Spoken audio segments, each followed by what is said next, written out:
Well, I recently applied for a loan on a new truck, so I had to download 3 of my latest pay slips from Landstar Inway, and I decided to share them with my viewers because some people think that you cannot make any money in trucking, Other people think that, there's too many expenses. So here it is. This was a trip from Nova Scotia to Texas, and I had two machines, and so they loaded in the same place, Dartmouth, Nova Scotia. One was going to Far, Texas, one was going to Alamo, Texas. What is it, Alamo?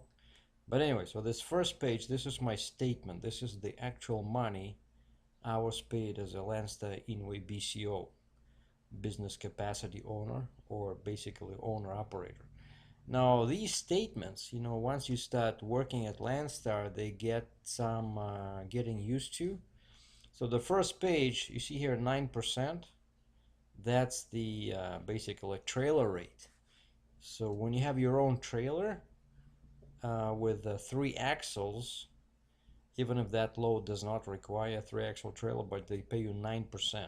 So here's these two loads. For some reason they were going under different trip numbers, but you see it's the same. That's like the trip number. Usually it's as a agent abbreviation in the front, RDT in this case, and then the trip number. And like I said, they loaded in the same place, but they were delivering like 5 miles apart, and for some reason the agent decided to assign them different numbers, so that's why they show as two different entries in here. So that's what I made, 9% just from my trailer, right, on these two loads. And then we go to page 2, which has much more numbers, and over here you see that's the truck. So 65%, that's for one load, and then 65% for the other. And then this is fuel surcharge. That's what I'm keeping 100% of that. And this is revenue, right? But then you have this little nifty column in here called deductions, and Landstar charges $1.75 each time you take the money out of your fuel card, and then there's a dollar.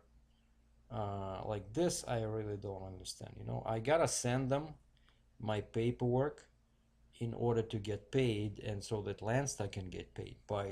But they charge me $1 each time I send them the paperwork. Now, if I don't send them the paperwork, they cannot bill the customer, and I won't be paid.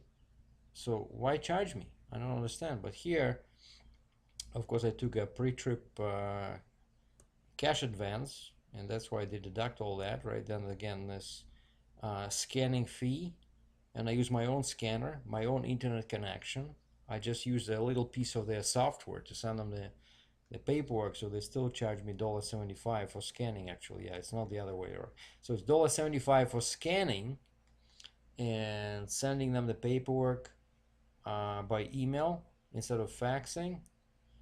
But actually faxing, I think, is even more expensive. Then $1, it says card pre-trip. So each time I take cash advance, they charge me $1.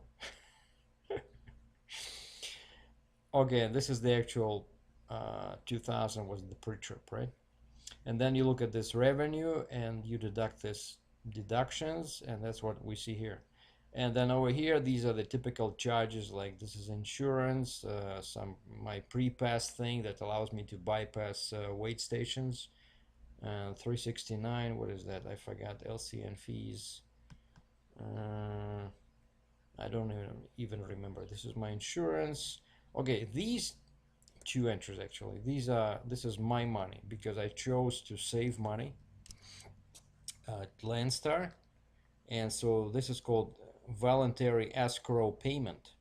So you choose your own percentage. I went with 8%, so they take 8% of the gross, whatever that load paid over there, like the total, and they put it in my savings account. So this is my own money. But then over here, this $105.56, you see the that's the licensing, kind of like this is what I have to pay per year, right? maximum weight regulation, because I'm registered for maximum weight in all states and provinces, and it shows here remaining balance, right? So each week they take this much money from my paycheck, and that's what still is left, right? So there's nothing I can do about that. And then the last page shows you the year-to-date earnings, and you see here this is a period ending May 14th, 2014, and the most important part is over here. Oops, sorry. Okay, how do we select this? Yeah, this one. That's my gross for this week, 1 week.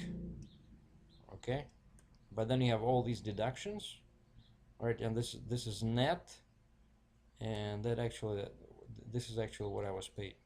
Okay, and then at Landstar, you gotta be really careful about this. This is the end of bottom of page 3.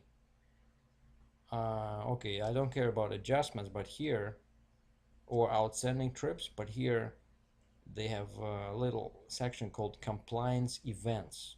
So you really gotta pay attention to this. Like sometimes it'll say DOT inspection, due by or something like that. And if you don't do that, you can be in trouble. What they do, they just take your truck out of the system, and you cannot do any loads. Like what happened now, I got this ticket in Texas, right? So now I have to, of course, I send them a copy of the ticket where the DOT inspector found some engine and transmission leaks, and now my truck is in the shop because I gotta fix it, and I cannot do any more loads. So as soon as my truck is done, I'm gonna scan my receipts and send them to Landstar, so they can put my truck back on the system. But this is how a typical BCO payslip looks like at Landstar, and it looks a bit complicated at first, but it's still kind of a system, so after a while you get used to it. But like the last page is most important. I usually always, when I open it up, I just look at this number here, how much I will actually be paid, let's say this week, how much money they will pay me, because this money, of course, I used it, like, because lots of that money over there I took as cash advances, but it was all used for fuel, food on the road, stuff like that. So that's what it is. I hope this helps some people that are evaluating trucking as a potential career choice, or maybe thinking about moving to Landstar from another company. So I'm Sergei DRATCHEV from Cambridge, Ontario, Canada. Thanks for watching.